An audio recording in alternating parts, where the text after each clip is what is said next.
morning, YouTubers. I am Cher, travel_tech. My contents are all over the place. I'm new to everything that is going on. Like, share, subscribe. What you see going on right now is people are coming to check on their money. What is going on? What is not going on?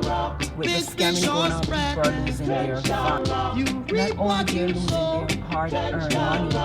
By Friday you get paid, Saturday you come to the bank, your money is gone. Why?